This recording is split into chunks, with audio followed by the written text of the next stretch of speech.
ദൈവം എനിക്ക് സൗഖ്യം തന്നു. ദൈവം എനിക്ക് സൗഖ്യം തന്നു.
ജീസസ് വോയിസിൻ്റെ എല്ലാ മാന്യ പ്രേക്ഷകർക്കും യേശുക്രിസ്തുവിൻ്റെ ധന്യനാമത്തിൽ എൻ്റെ സ്നേഹവന്ദനത്തെ അറിയിക്കുന്നു. ഈ അനുഗ്രഹിക്കപ്പെട്ട ദിവസം നിങ്ങളോട് ചേർന്ന് ദൈവവചനം പങ്കിടാൻ കർത്താവ് ഒരുക്കിയ അവസരം ഓർത്ത് ഞാൻ ദൈവത്തിന് സ്തോത്രം ചെയ്യുക. ഇതൊരു അത്ഭുതത്തിൻ്റെ ദിവസമാണ്. ഇന്നത്തെ ദിവസം നിങ്ങൾക്ക് ദൈവം തരുന്ന വചനം ഭയങ്കര ശ്രേഷ്ഠമേറിയ വചനമാണ്. ഈ വചനത്തിലൂടെ ഹൃദ്യമായി കർത്താവ് നിങ്ങളോട് സംസാരിക്കും. നിങ്ങളുടെ അടുത്തിരിക്കുന്ന ആൾ കൈ നീട്ടി നിങ്ങളുടെ തോളത്ത് തൊടുന്ന പോലെ ഈ വചനം നിങ്ങളെ തൊട്ട് സംസാരിക്കും. ഇന്ന് ഈ വചനം നിങ്ങളുടെ മുമ്പിൽ എത്തുവാൻ കാരണം ഒരു ഫാമിലിയാണ്. നിങ്ങൾ ആ ഫാമിലിക്ക് വേണ്ടി പ്രാർത്ഥിക്കണം. അവർക്ക് ദൈവം കൊടുത്ത വരുമാനത്തിൽ നിന്ന് ഒരു ഭാഗം ചെലവഴിച്ചാണ് ഈ ജനലക്ഷങ്ങളുടെ അടുക്കലേക്ക് വചനം എത്തിച്ചത്. ആ ഫാമിലിയെ നിങ്ങൾ ഓർത്ത് പ്രാർത്ഥിക്കണം. നമുക്ക് കർത്താവിൻ്റെ വചനത്തിലേക്ക് കടക്കാം.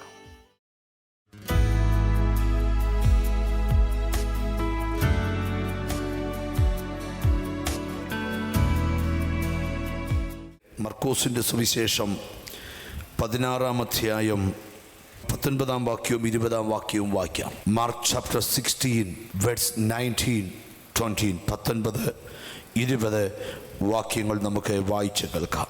ഇങ്ങനെ കർത്താവായ യേശു അവരോട് അരുളിച്ചെയ്ത ശേഷം സ്വർഗ്ഗത്തിലേക്ക് എടുക്കപ്പെട്ടു, ദൈവത്തിന്റെ വലതുഭാഗത്തിരുന്നു. അവർ പുറപ്പെട്ട് എല്ലായിടത്തും പ്രസംഗിച്ചു.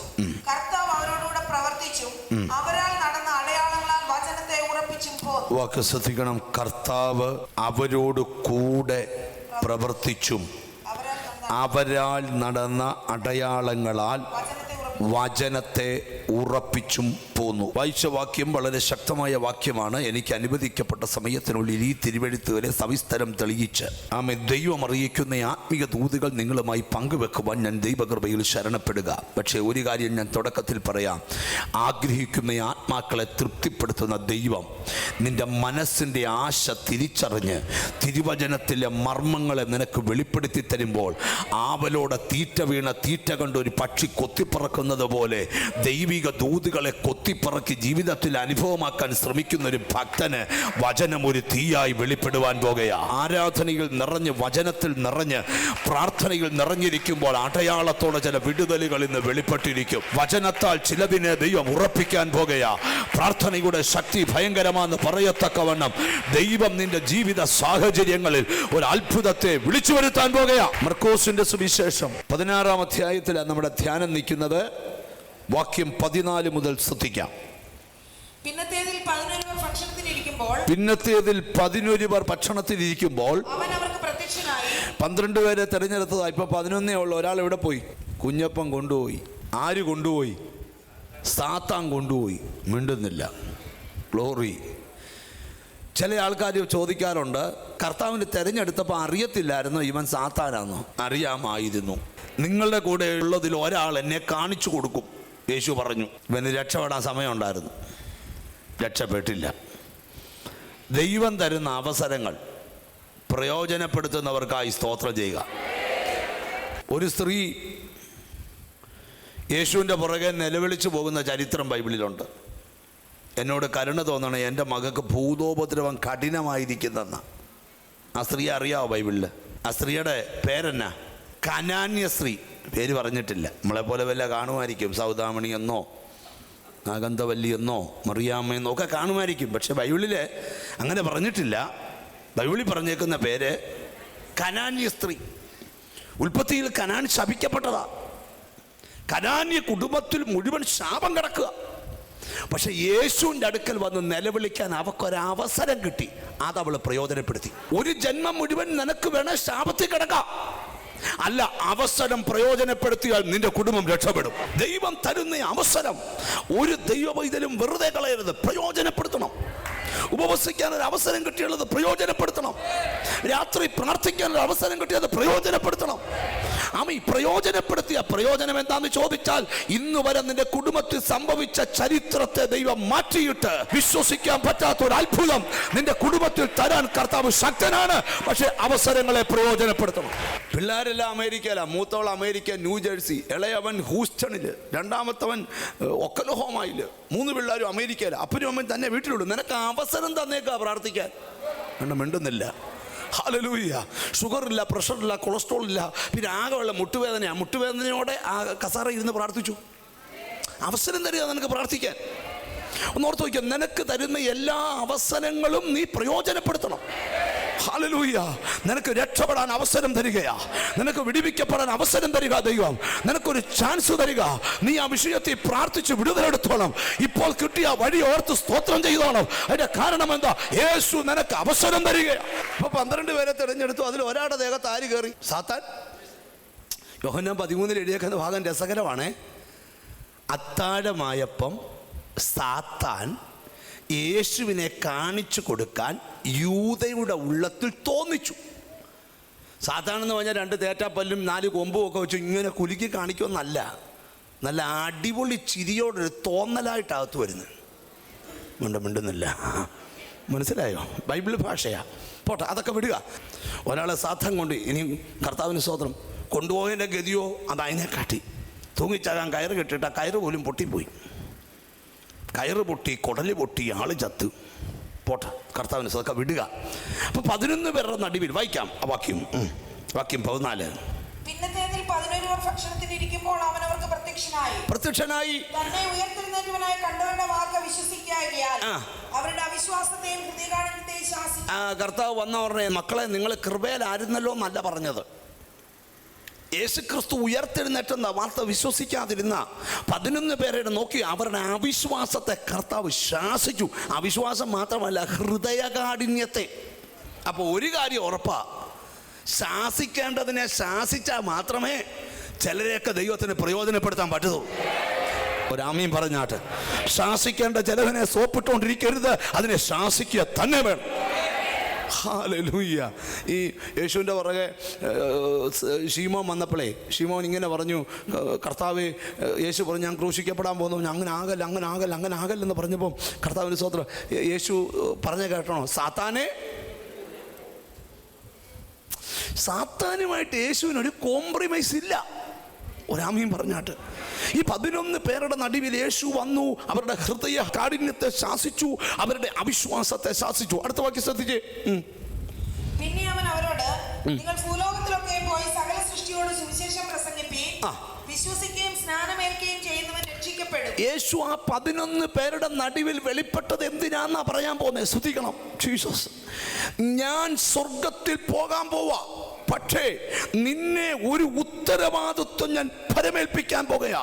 നിങ്ങൾ ഭൂമിയുടെ അറ്റത്തോളം പോയി ഈ ശുശ്രൂഷ ചെയ്യണം. ഒരു ഹല്ലേലൂയ പറഞ്ഞാട്ട്.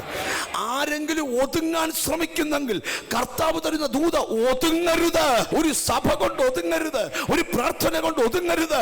ഈ ദിവസങ്ങളിൽ ഭൂമിയുടെ അറ്റം വരെ നിന്നെ നടത്തുന്നൊരു ദൈവകൃപ ഇതിനകത്ത് വ്യാപരിക്കുന്നുണ്ട്. ദൈവത്തിന് സ്തോത്രം ചെയ്യുക. മുമ്പോട്ട് പോയിക്കേ. അവിടെ എങ്ങും നിൽക്കാൻ നേരമില്ല, മുമ്പോട്ട് പോകാം. വിശ്വസിക്കുകയും സ്നാനമേൽക്കുകയും ചെയ്യുന്നവൻ രക്ഷിക്കപ്പെടും, വിശ്വസിക്കാത്തവൻ ശിക്ഷാവിധിയിൽ അകപ്പെടും. അപ്പൊ വിശ്വസിക്കുന്നവരെയൊക്കെ നിങ്ങൾ അങ്ങ് സ്നാനപ്പെടുത്തിക്കോണം. പിന്നെ വിശ്വസിക്കുന്നവരാൽ ഈ അടയാളങ്ങൾ നടക്കും. എന്നിട്ട് എഴുതിയേക്കുന്ന ഒരു ഭാഗം അവിടെ തുടങ്ങുന്നത്, വിശ്വസിക്കുന്നവരാൽ ഈ അടയാളങ്ങൾ നടക്കും. ഒരാമയും പറഞ്ഞു തുടങ്ങണം. എനിക്ക് ഈ ദിവസങ്ങളിലായി പരിശുദ്ധാത്മാവ് തരുന്നൊരു ദൂത്, നിന്റെ കൺമുമ്പിൽ ചില അടയാളങ്ങൾ വെളിപ്പെടാൻ പോകുകയാ. വിടുതൽ നടക്കും എന്നുള്ളതിനൊരു അടയാളം, പ്രതീക്ഷിക്കാത്ത സ്ഥലത്ത് നിനക്കൊരു അടയാളം ദൈവം തരികയാ. നീ ചിലരോടൊക്കെ വിളിച്ചു പറയാൻ പോകുകയാ, ഇത് യഹോവയാൽ സംഭവിച്ചിരിക്കുന്നു. എനിക്കറിയത്തില്ല, ദൈവാത്മാവ് ഇതിനകത്ത് ചലിച്ചുകൊണ്ടിരിക്കുകയാ. യേശുവിന്റെ നാമത്തിൽ നീ പ്രാർത്ഥിച്ച വിഷയത്തിന് ദൈവം ഒരു അടയാളം തരാൻ പോകുകയാ. നീ കരഞ്ഞ വിഷയത്തിന് ദൈവം ഒരു അടയാളം തരാൻ പോകുകയാ. നീ നിലവിളിച്ച വിഷയത്തിന് ദൈവം ഒരു അടയാളം ആരോടൊക്കെയോ പരിശുദ്ധാത്മാവ് സംസാരിക്കുക. ഇതൊരു കഥ പറയുക അല്ല, നിന്റെ ജീവിതത്തെ തൊട്ടിട്ട് പറയുക. അടയാളത്തോടെ ചില വിടുതലുകൾ വെളിപ്പെടാൻ പോകുകയാണ്. മനസ്സിൽ പറയണം, എൻ്റെ വിഷയത്തിന് അടയാളത്തോടൊരു വിടുതൽ. ആമേൻ. ഈ കൊല്ലാനും ഇടിയും അത് എപ്പോഴും കാണുന്ന ഒന്നാ. കൊല്ലാനാണോ ആദ്യം വരുന്നത്, ഇടിയാണോ? കൊല്ലാൻ വരുമ്പം കണ്ണടച്ചിങ്ങനെ നിൽക്കുന്നത് കൊല്ലാനെ പേടിച്ചിട്ടാണോ ഇടിയെ പേടിച്ചിട്ടാണോ? കൊല്ലാൻ വരുന്നെന്നുള്ളതിൻ്റെ അടയാളോ? Praise God. അതുപോലെ എനിക്കൊരു ബോധ്യം ദൈവം തരുന്നു. ഈ ദിവസങ്ങളിൽ സഡനായിട്ട് സംഭവിക്കാൻ പോകുന്ന എന്തോ ഒരു കാര്യത്തിന്റെ അടയാളം നിനക്ക് വേണ്ടി ദൈവം വെളിപ്പെടുത്തി തരാൻ പോകുക. ഞാനൊരു കാര്യം പറയാം, വചനത്തിന്റെ വെളിപ്പാടെന്ന് പറഞ്ഞാൽ അത് ഭയങ്കര വെളിപ്പാടാ. ഒരാമയും പറയണം. ഈ ആഴ്ചകളിൽ തന്നെ, ഈ ശുശ്രൂഷ കണ്ടുകൊണ്ടിരിക്കുന്ന ദിവസങ്ങളിൽ തന്നെ നിന്റെ വീടിനകത്ത് ചില അടയാളം വെളിപ്പെടുത്തും. അടയാളങ്ങളുടെ ഒരു ചെറിയ ലിസ്റ്റ് പറയാൻ പോവാ. ശ്രദ്ധിക്കണം, അവിടെ നമ്മൾ ഒടുവിലെ വരത്തുള്ളൂ. ഒന്ന് തൊട്ടുവിടുക. വിശ്വസിക്കുന്നവരാൽ ഈ അടയാളങ്ങൾ നടക്കും. അടുത്തത്, ഒന്ന്, എൻ്റെ നാമത്തിൽ ഭൂതങ്ങൾ ഇരിക്കുമെന്നല്ല, പുറത്താകും. ഒരാമയും പറയണം. അങ്ങനെയാന്ന് ഞാനൊരു ദൈവിക വെളിപ്പാട് നിന്നോട് പറയാം. ഭൂതങ്ങൾ വിളയാടിയ സ്ഥലത്ത് അടയാളത്തോടെ ചില ദുർശക്തികൾ നിന്റെ കുടുംബത്തിൽ നിന്ന് ഇറങ്ങിപ്പോകുന്നത് നിനക്ക് കാണാൻ പറ്റും. ഒന്ന്, നിന്റെ നാമത്തിൽ ഭൂതങ്ങൾ പുറത്താക്കപ്പെടും. അടുത്തത്, പിന്നെ സർപ്പങ്ങളെ പിടിച്ചെടുക്കും. മരണകരമായ യാതൊന്ന് കുടിച്ചാലും അവർക്ക് ഹാനി വരത്തില്ല. രോഗിയുടെ മേൽ കൈവച്ചാൽ അവർക്ക് സൗഖ്യം വരും.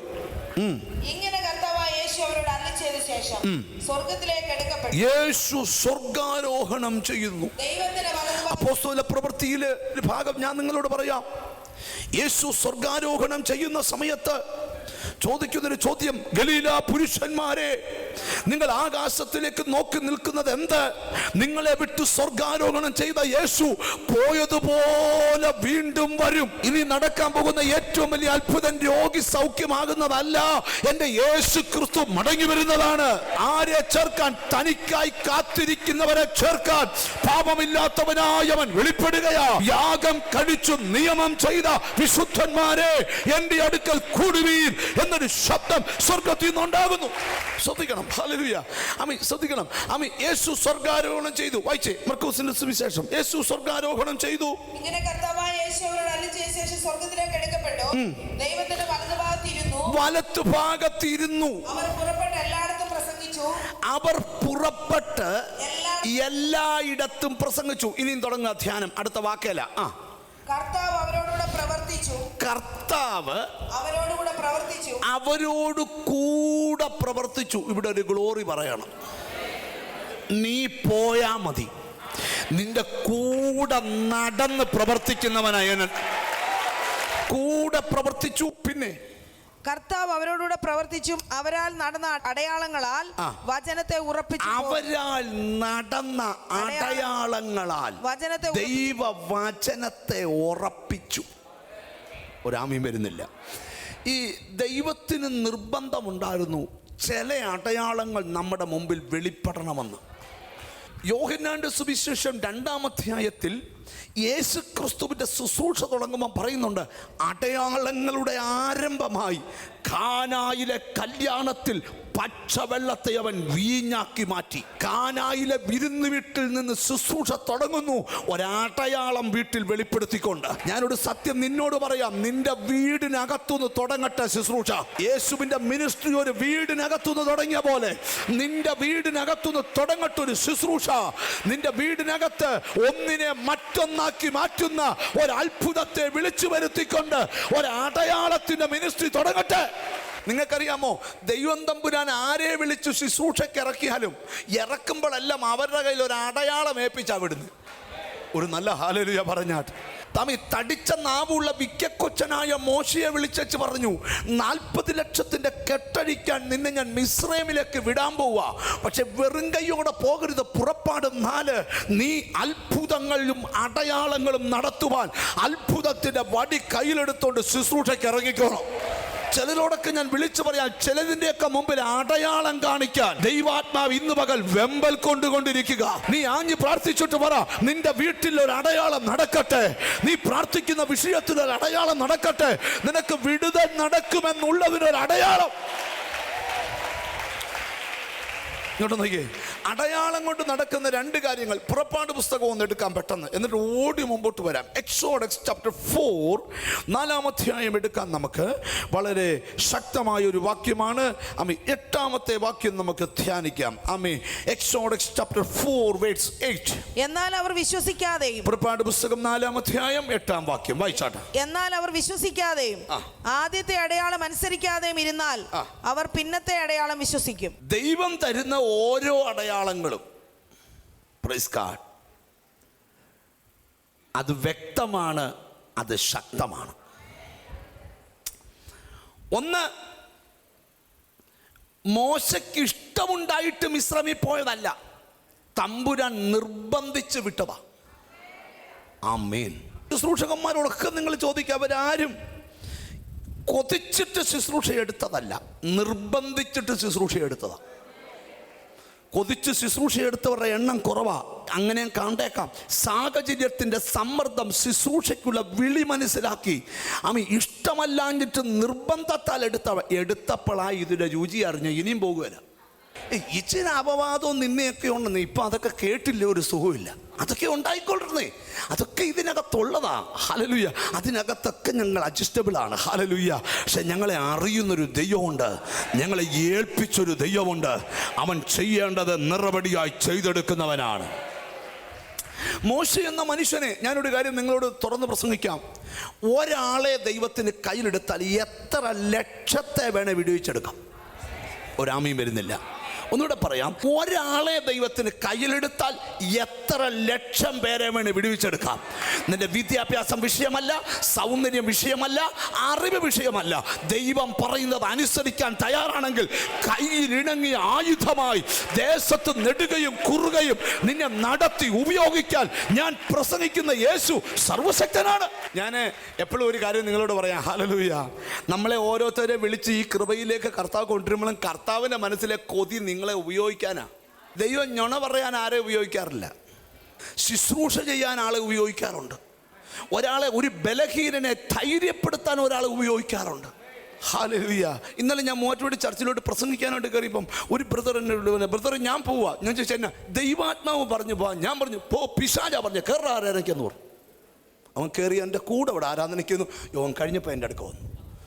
ഞാൻ പറഞ്ഞു, മുമ്പേ പറഞ്ഞ പുള്ളി പോയോ? ആ പുള്ളി പാസ്റ്റർ ശാസ്ത്രപ്പളെ പോയെന്ന് പറഞ്ഞു. ആരാധനയ്ക്ക് ഇറങ്ങി പോകണമെന്ന് പറയുന്നത് ദൈവാത്മാവല്ല, കുഞ്ഞപ്പനാ. തെറ്റ് പറ്റരുത്, ശ്രദ്ധിച്ച് കേൾക്കണം. ഹല്ലേലൂയ. ചിലരൊക്കെ പറയും എന്നോട് ദൈവാത്മാവ് പറഞ്ഞു. അങ്ങനെയൊന്നും പറഞ്ഞിട്ടില്ല, ചിലർ തോന്നല. സ്തോത്രം. ആത്മാവ് വചന വെളിപ്പാട് വിട്ട് പറയത്തില്ല. ആത്മാവ് പറയുന്നൊരു കാര്യം പറയാം, നിങ്ങളുടെ സഭായോഗങ്ങളെ ഉപേക്ഷയായി വിചാരിക്കരുത്. അത് ആത്മാവ് പറയും. അത് ദൈവാത്മാവ് പറഞ്ഞിട്ടല്ല, നിന്റെ മടിയുണ്ടാ. സ്തോത്രം. പോട്ടെ, ഞാനതെല്ലാം വിടുക. വല്ല മടിയരും ഉണ്ടേ ഉത്സാഹികളാകണം. അത് പ്രസംഗിക്കാനായി ഭാഗം പ്രസംഗിച്ച്. അപ്പം ദൈവത്തിന് ആരെ വേണേലും എന്ത് ചെയ്യാം? ഉപയോഗിക്കാം. ഒരാളെ ഉപയോഗിച്ച ബൈബിൾ ഭാഷ അനുസരിച്ച് പത്രോസിന്റെ ഒറ്റ പ്രസംഗം 3000 സ്നാനം നടന്നു. പക്ഷെ അതിനേക്കാൾ വലിയ ശുശ്രൂഷ മോശി എന്ന ഒറ്റ മനുഷ്യനെ കൊണ്ട് ജനലക്ഷങ്ങളെ കെട്ട് പൊട്ടിച്ച് പുറത്തെടുത്തു. ഒരാമയും പറഞ്ഞാട്ട്. എനിക്കറിയത്തില്ല, കർത്താവ് എനിക്കൊരു ബോധ്യം തരുന്നു, ആരെയും ദൈവം ഉപയോഗിക്കും. വിശ്വസിക്കുന്നവർ ചേർന്ന് ആമയും പറഞ്ഞാട്ട്. നിന്നെ ദൈവം ഉപയോഗിക്കുക തന്നെ ചെയ്യും. എത്ര പേർക്ക് വിശ്വാസമുണ്ട്? ഇതുവരെ ഉപയോഗിച്ചിട്ടില്ലാത്തവർ ഉപയോഗിക്കും. ഈ മോശയോട് പറഞ്ഞു 40 ലക്ഷം പേരെ വിടിവിക്കാൻ പോവാന്നൊക്കെ പറഞ്ഞപ്പോഴേ ഇങ്ങോട്ട് ശ്രദ്ധിക്കുക, ഒന്ന് ധ്യാനിക്കാം നമുക്ക്. 40 ലക്ഷം പേരെ വിടിവിക്കാൻ പോവാന്നൊക്കെ പറഞ്ഞു. മോശയ്ക്ക് ഒരു ചെറിയൊരു അറപ്പും പേടിയൊക്കെ ഉണ്ടായി. 4-ാം അധ്യായം 1-ാം വാക്യം പെട്ടെന്ന് വായിരും. പുറപ്പാട് 4:1. അതിന് മോശ, അവർ എന്നെ വിശ്വസിക്കാതെ എന്റെ വാക്ക് കേൾക്കാതെയും യഹോവ നിനക്ക് പ്രത്യക്ഷനായിട്ടില്ല എന്ന് പറയുമെന്ന് ഉത്തരം പറഞ്ഞു. യഹോവ അവനോട്, നിന്റെ കയ്യിൽ ഇരിക്കുന്നത് എന്തെന്ന് ചോദിച്ചു. ഈ മോശെ അങ്ങോട്ട് അയക്കാൻ പോകുമ്പം കർത്താവ് പറഞ്ഞു, മോശേ, ഈ 3-ാം അധ്യായത്തിൽ പറയുന്നുണ്ട്, നീ അവിടെ ചെന്ന് പറയണം, ഞാനാകുന്നവൻ. ഗ്ലോറി. മോശ പറഞ്ഞു, അങ്ങനൊന്നും പരിപാടി നടക്കത്തില്ല. ഞാൻ ചെന്ന് പറഞ്ഞാൽ അവരാരും എന്ത് ചെയ്യത്തില്ല, വിശ്വസിക്കുകയല്ല. ഹല്ലേലൂയ. ദൈവം വിട്ടതാ, നിങ്ങൾ മിസ്രൈമിലല്ല, കടൽ കടന്ന് അപ്പുറം പോയി ആരാധനയുണ്ട് എന്നൊക്കെ ചെന്ന് പറയുമ്പോൾ അവർ വിശ്വസിക്കാൻ അത്ര പൊട്ടന്മാരൊന്നുമല്ല. 4:1 വായിച്ചേ. അതിന് മോശ, അവർ എന്നെ വിശ്വസിക്കാതെയും എന്റെ വാക്ക് കേൾക്കാതെയും യഹോവ നിനക്ക് പ്രത്യക്ഷനായിട്ടില്ല എന്ന് പറയുമെന്ന് ഉത്തരം പറഞ്ഞു. ദൈവം മോശ ദൈവത്തോട് പറയാ, അവര് പറയും വെറുതെയാണ്, ഇതെല്ലാം കള്ളത്തരമാണെന്ന് പറയുമെന്ന് പറഞ്ഞു. അടുത്തത്, യഹോവ അവനോട്, നിന്റെ കയ്യിൽ ഇരിക്കുന്നത് എന്തെന്ന് ചോദിച്ചു. അപ്പൊ കർത്താവ് ചോദിച്ചു, മോശ നിന്റെ കയ്യിൽ ഇരിക്കുന്നത് എന്താ മോശ എന്ന് ചോദിച്ചു. ഒരു വടി എന്ന് അവൻ പറഞ്ഞു. ഒരു വടിയാന്ന് അവൻ പറഞ്ഞു. അത് നിലത്തിടുക എന്ന് കൽപ്പിച്ചു. അത് നിലത്തിടുക എന്ന് പറഞ്ഞു. അവൻ നിലത്തിട്ടു, അതൊരു സർപ്പമായി തീർന്നു. സർപ്പമായി. മോശ ഞെട്ടി. ആദ്യത്തെ അടയാളം നിന്നെ ഉറപ്പിക്കാനാ. ഗ്ലോറി. ചില അടയാളങ്ങൾ കാണിക്കുന്ന നിന്നെ ദൈവം വിളിച്ചെന്നുള്ള കാര്യം നിന്നെ തന്നെ ഉറപ്പിക്കാനാ. ആദ്യം നീ ഒന്ന് ഉറക്കി, പിന്നല്ലേ അത്ഭുതം നടക്കുന്നേ. ചില അടയാളം നിന്നെ തന്നെ ഉറപ്പിക്കാനാ. വിശ്വസിക്കുന്നവർ ചേർന്ന് രാമയും പറഞ്ഞാട്ട്. ചില അടയാളം നിന്റെ കുടുംബത്തെ ഉറപ്പിക്കാനാ. മോശ ആമി വടി താഴെയിട്ടു. വടി എന്തായി? മോശയുടെ മനസ്സ് നോക്കി, എൻ്റെ കയ്യിൽ ഇന്നലെ വരെ ഇരുന്ന ആ പച്ചവടി ഇപ്പൊ പച്ചിലപ്പാമ്പായി. എന്നാ പരിപാടിയാകാം. അടുത്തത്, മോശ അതിനെ കണ്ട് ഓടി. യഹോവ മോശയോട്, നിന്റെ കൈ നീട്ടി അതിനെ വാലിന് പിടിച്ചു. മോശ ഓടി. ദൈവം ആമി ഇടപെട്ടു. തമ്പുരാൻ ചില അടയാളം കാണുമ്പോൾ വരുണ്ടെന്ന് ഓടണ്ട, ഓടിച്ചെന്നതിൻ്റെ വാലെ പിടിച്ചോളാൻ ദൈവം പറഞ്ഞു. ഗ്ലോറി. ഞാനൊരു ആത്മീയ മർമ്മം നിങ്ങളോട് പറയാം. വടിയിട്ടപ്പോൾ വടി എന്തായി? ഈ പാമ്പിൻ്റെ എവിടെ പിടിച്ചാലും പാമ്പാ. വാലെ പിടിച്ചാൽ പാമ്പ് വടിയാ. എവിടെ പിടിക്കണമെന്നറിയാത്തവൻ പാമ്പിൻ്റെ തലയ്ക്ക് പിടിച്ചോണ്ട് ഗ്ലോറി ഗ്ലോറി പറഞ്ഞ പാമ്പ് പാമ്പാ. വാലെ പിടിച്ച വടിയാവും. എവിടെ പിടിക്കണമെന്ന് പഠിപ്പിക്കുന്ന പുസ്തകമായത്. എവിടെ പിടിച്ചാൽ അവൻ മെരിഞ്ഞ് നിന്റെ കയ്യിൽ ഇരിക്കുമെന്ന് പഠിപ്പിക്കുന്ന പുസ്തകമാണ് ബൈബിള്. ഇതിനകത്ത് നീ പിടിക്കേണ്ട മർമ്മം കിടപ്പുണ്ട്. അറിഞ്ഞ് പിടിച്ചാൽ അവൻ ഒതുങ്ങി കയ്യിലിരിക്കും.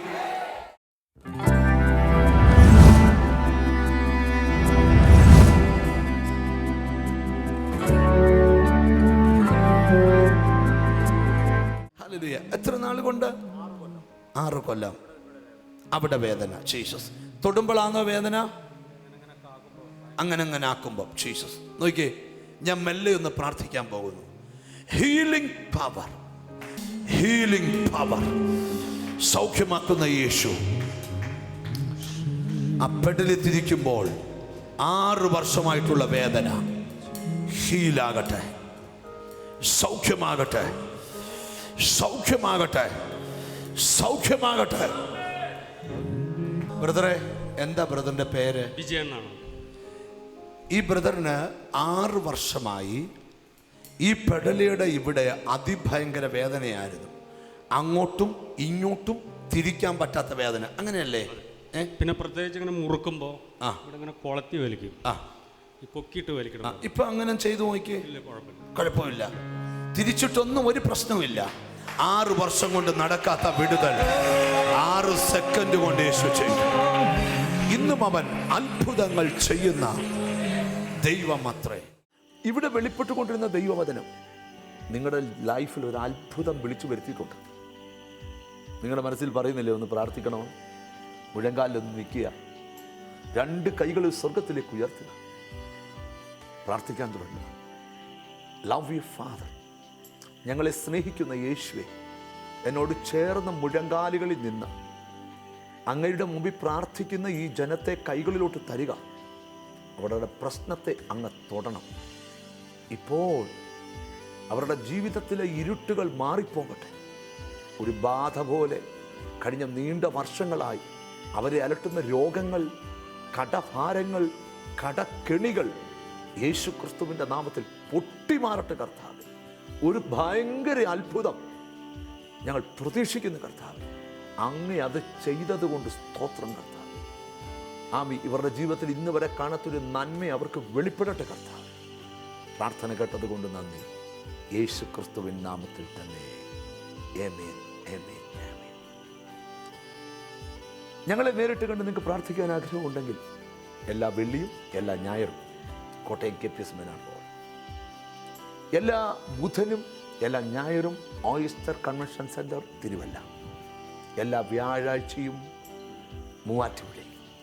നിങ്ങൾ വരിക, നമുക്കൊന്നിച്ച് കാണാം. നിങ്ങൾക്ക് ഈ പ്രോഗ്രാം സ്പോൺസർ ചെയ്യാം. നിങ്ങളുടെ വരുമാനത്തിൻ്റെ ഒരു ഭാഗം കൊണ്ട് ജനലക്ഷങ്ങളിൽ വചനം എത്തിക്കാം. നിങ്ങൾക്ക് പ്രാർത്ഥന ആവശ്യമുണ്ടോ? 24 മണിക്കൂറും താഴെ കാണുന്ന നമ്പറിൽ വിളിക്കുക. നാളെ ഇതേ സമയം വീണ്ടും ഒന്നിച്ച് കാണാം. God bless you.